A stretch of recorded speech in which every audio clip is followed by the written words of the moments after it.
man. Read. And put the holy crown upon Demetri. And do what? And put the holy crown upon Demetri. When we change our garments and our clothes, man, we got to be crowned in this thing, man. We can't have the mortal understanding of who we used to be, and the spirit we used to walk in. Right. Right, y'all believe in the Lord? You're kind of curious what we doing up here, right? Yeah. Looks like a spectacle, huh? Got the signs and the posters. What are your beliefs, since you believe in the Lord? I'm a Catholic. All right, you're a Catholic. What about you? I'm Jewish. You're Jewish? Yes. Oh, so you're actually the people of the Bible? Yeah. He's one of the tribesmen. Yeah, I'm a Levite. Oh, okay, well, what tribe do you come from? Levite. Oh, you Levite? Yeah.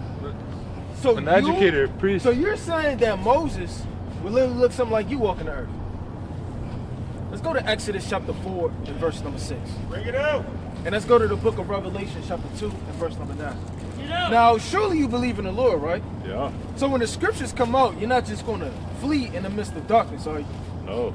I will bring that up. Exodus chapter 4. Matter of fact, before you get that, get Exodus chapter 2 and verse number 1. Exodus And then get 4 and 6. chapter 2 and verse 1. No. And there went a man of the house of Levi. Of the what? Of the house of Levi. So Moses was from the house of Levi, right? And you just said the truth from the house of Levi. Right? That's right. That's the holy priesthood. Right? Give me the book of Exodus chapter 4 and verse 6. Exodus 4 and 6. And the Lord said furthermore unto him, put now thy hand into thy bosom. Now this is Moses. What does it mean put your hand into your bosom? Right? I'm going to play it all out. Read on. Put now thy hand into thy bosom, and he put his hand into his bosom. So Moses put his hand in his bosom. Right? How y'all doing tonight? Y'all got a minute to hear the words of the Lord? No. Y'all got 2 seconds. No, I'm okay with y'all. All right, bring it out. We out here for y'all. We the Israelites. Repent and keep the commandments. Bring it out. And when he took it out, When he took it out, behold, his hand was leprous as snow. was what? Was leprous as What snow. does it mean, leprous as snow? What color is leprosy? I don't know. It's white. Snow. It's pale. Right. White as snow. Right. So he put his hand in his bosom. He took it out. It was white as snow. Read on. And he said, put thy hand into thy bosom again. So he put it back into his bosom again. And he put his hand into his bosom again and plucked it out Then he plucked it back out.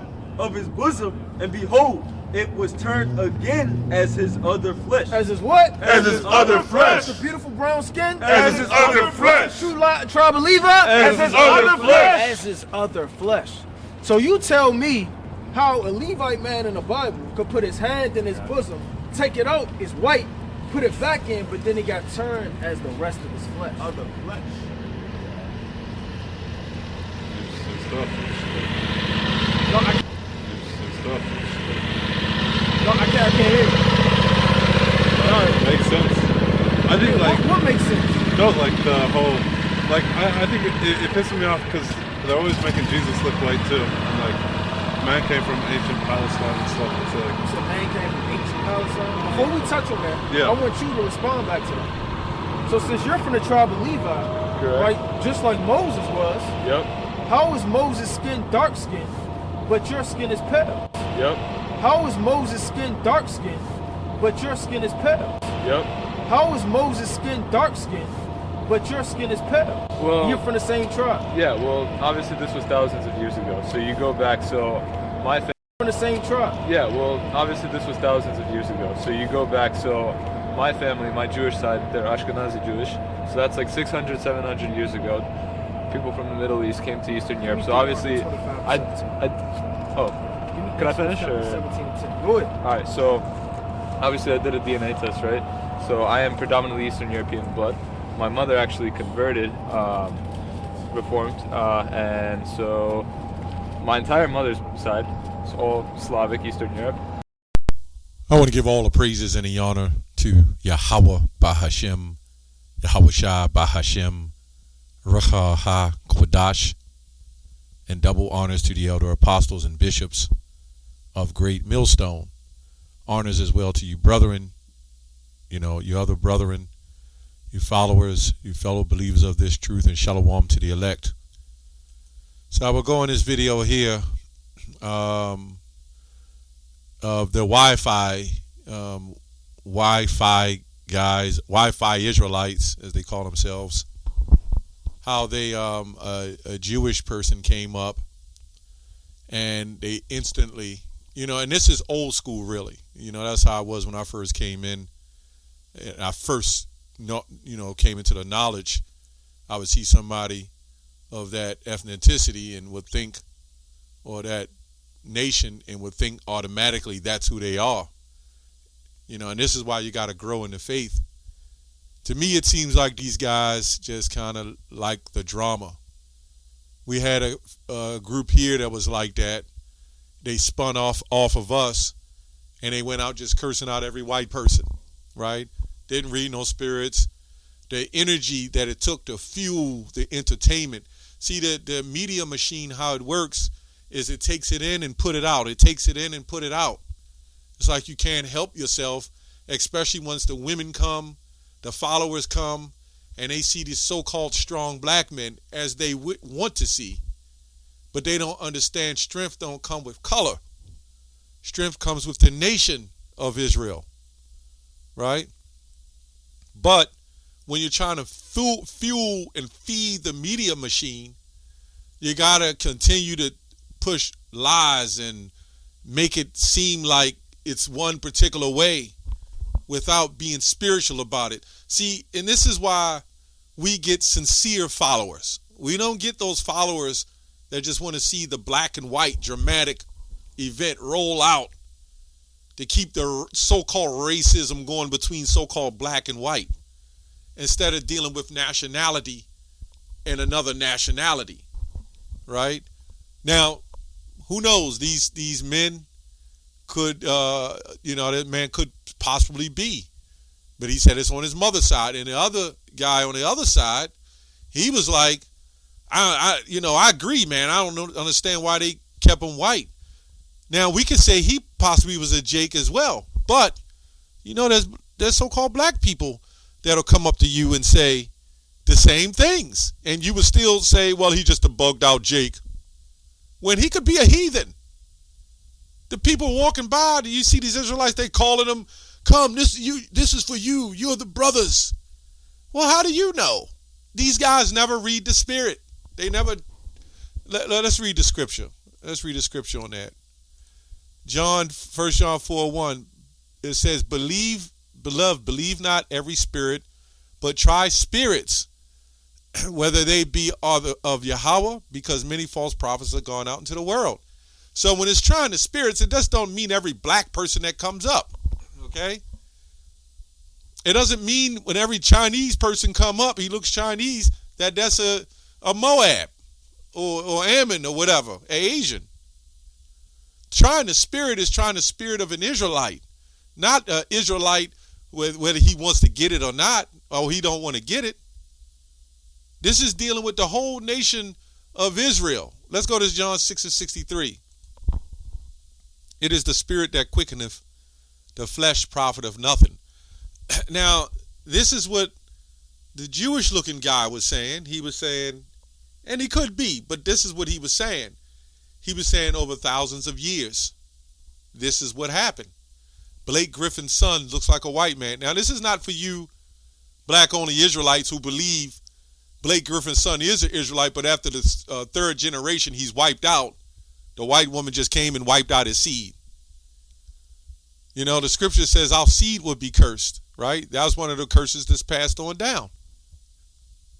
The Filipinos, like Manny Pacquiao, he a great fighter. But guess what? He's more likely an Israelite. He's more likely one of us.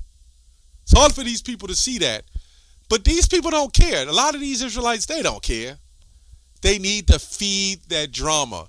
They had the television channel TNT drama.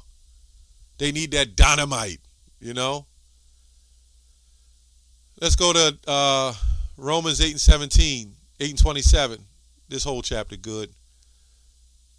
It says, I think it's 8:17. You gotta read the spirit, man. You gotta try the spirit. It says 16. Let's go to 15. For ye have not received the spirit of bondage again in fear, but ye have received the spirit of adoption, whereby we cry, Abba, Father. The Spirit itself bears witness with our spirit that we are the children of the Most High. So why does it say that? It was never technically about skin color, because you had the Philistines, you had other Hamitic nations, right? You had some of them Moab nations, and they would have been dark or had melanin. You had Ishmael, you had all various other nations. It's just Edom came out, it was a big distinction. But the Most High cursed Miriam for a bit, right? Curse of Cain. So we could see that this was going to play out eventually. But it's not about skin color at this point. But you got to feed that machine. As soon as that young man said he was Jewish, then it all comes out. This is you, da-da-da, da-da-da. He didn't know nothing. He said it was from his mother's side. And that's when you're supposed to be trying the spirit, seeing who this man really is. I didn't watch it long enough or indulge long enough to try to figure it out. The only way you're going to really figure it out is deal with him on a spiritual level and ask him questions, because you can ask him questions and he can say, I don't believe in God. They'll say that. Some of our people say that.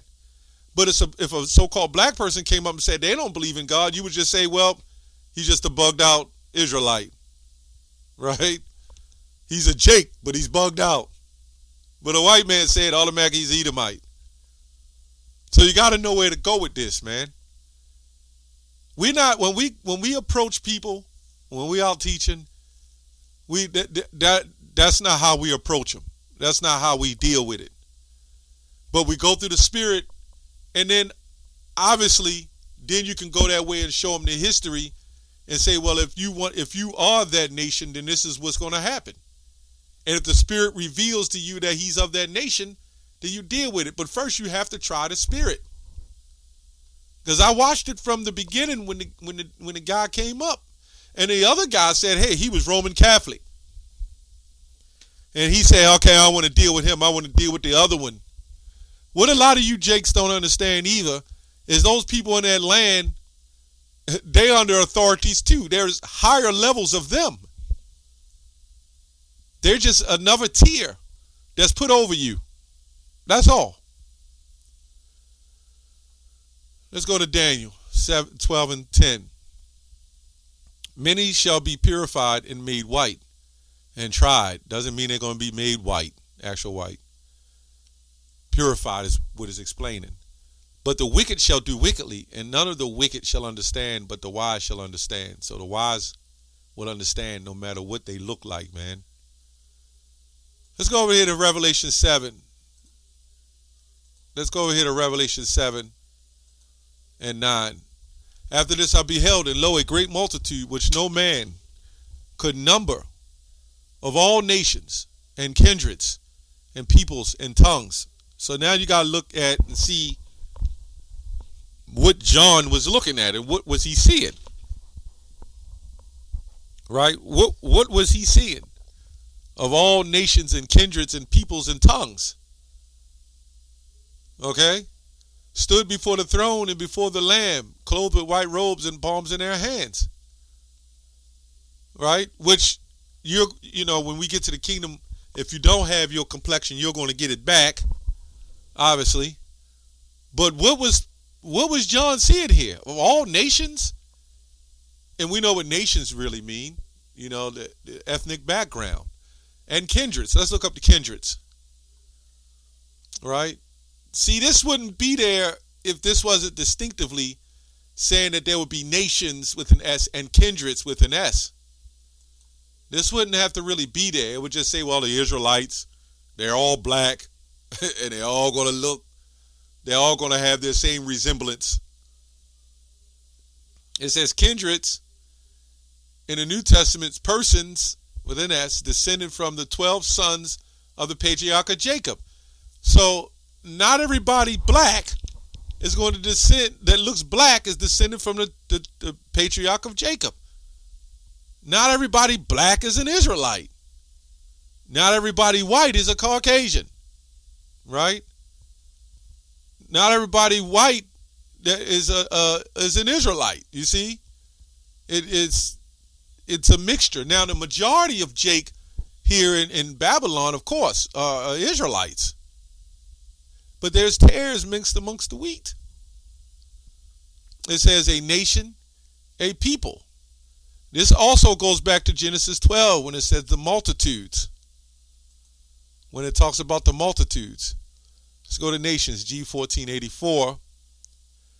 A multitude, okay, which goes to Hosea 1 and 10. Israel shall be as the sand of the sea. A tribe, a nation, a people, a group. In the Old Testament, foreign nations not worshiping the true God, pagans, Gentiles. It says this in the Old Testament. So what about the New Testament? Paul uses the term of Gentile Christians. Right? So we can clearly see. Let me get one more scripture. Let me get Genesis 32 and 10 just to bring it back. Let me go to 11. Deliver me, I pray thee, from the hand of my brother and from the hand of Esau, for I fear him, lest he will come and smite me and the mother of with my children. And thou sayest, I will surely do thee good and make thy seed as the sand of the sea, which we see in Hosea 1 and 10, which cannot be numbered for a multitude. And this is why we go back to Revelation 7, and it says multitude of kindreds with an S and peoples with an S and tongues. Clearly our people that look black ain't going to be the only ones with multitudes with an S and nations with an S and kindreds and tongues. Deuteronomy 28:64 said, I will scatter thee from one end of the earth to the other, and thou shalt worship other gods. So if you was Islam, you would worship the cobblestone, whatever you want to call it. And I ain't talking about Farad Muhammad, American Islam. I'm talking about Roman Catholic Islam, right? Or Buddha, or Christianity, all these religions. And guess what? These people are going to look like a multitude of people. So that's what I want to get at. You know, again, this is what I see. I see these guys, they're doing it. You can see they're doing it for the audience. You know, for the visual perspective, for the entertainment, to feed the machine. And this is why when it gets old, these guys drop off or they leave. The camp I was saying about, and they had the staffs in their hands, hitting the staffs on the ground. They just dropped off and quit. When the audience didn't grow anymore, when they couldn't get no more attention out of the audience, they all just quit. And then they come on our page telling us to curse out white people. But see, these are the people that's sitting in the couch. They're not doing a damn thing. And when hell break loose, they're going to hide behind the scenes while you putting yourself on the front line for men, and you're not doing it for Yahweh B'Shem Yahweh Shai. Anyway, that's all I have on that. Shalom.